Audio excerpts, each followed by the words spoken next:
Last year was the worst year of my life, but last year was also the best year of my life. It started when I got a phone call from one of my doctors. Lindsy, unfortunately, we found evidence of metastatic cancer on your spine. I could hear her sadness and my head began to spin because I knew what this meant. Stage 4 breast cancer is incurable. Now, any one of us could get hit by a bus tomorrow. That's the saying. It helps us remember that no one really knows what tomorrow brings, but how many of us are truly living that way? When we're walking safe on the sidewalk, you're not really living every day like it could be your last, but how would you change your life if you were suddenly pushed onto the road? Last year, I was pushed onto the road and I can see my bus coming, and all I can do right now is run for my life. Now, that's pretty bad, but it could always be worse. Now, it doesn't exactly help when I get that advice from other people, but when I can get there on my own, all I have to do is think about everything that makes me really grateful, and it gives me the strength to keep running. For example, I'm grateful that it's me on the road and that my 2 children get to be safe on the sidewalk. They're seeing me run from this bus and they know that I've outrun a bus before, but they haven't exactly noticed that there's technically no room for me on that sidewalk anymore. I'm also grateful for my husband because he's always running with me and he'll even pick me up and carry me when I can't run anymore.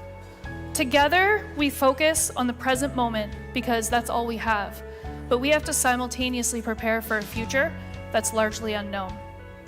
For a long time, I've been developing this superpower where I will continue to crush life even when my world is coming down around me. And that's very important now that I'm living with a diagnosis that has a do not Google prognosis. It started when I was very young, because it's rare to be diagnosed with ulcerative colitis, which is an autoimmune disease in your digestive tract at such a young age. I have early memories of being angry and upset at everyone around me who could just eat whatever food they wanted and not get sick.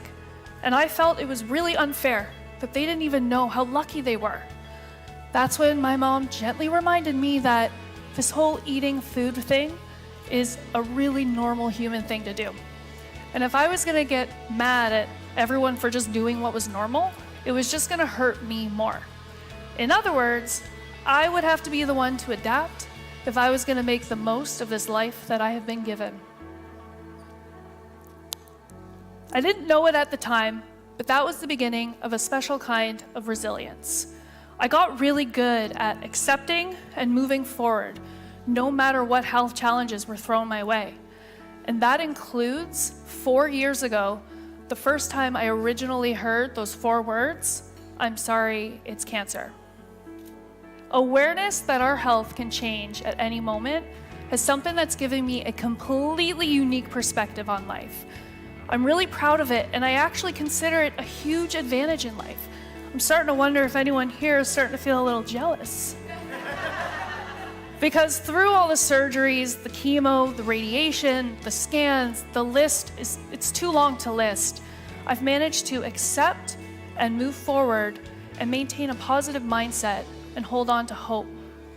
And although false hope is what everyone has heard of, it's false despair that I struggle with at times. For example, the first time I met my new palliative care doctor and she handed me false despair in the form of a hospice pamphlet. That was a really good day. Fear, anxiety, depression, grief, they're present every single day. I am having to evolve my superpower to learn to live with these emotions. Not exactly in harmony, but I'm getting there. Stories of women who've defied the odds are everything to me, because some have been outrunning their bus a lot longer than doctors ever said they could, and some buses even just disappear without explanation. And although luck plays a bigger part in this than any of us would like to admit, I believe miracles can happen, and I'm hopeful that I'll be one. In fact, I already am.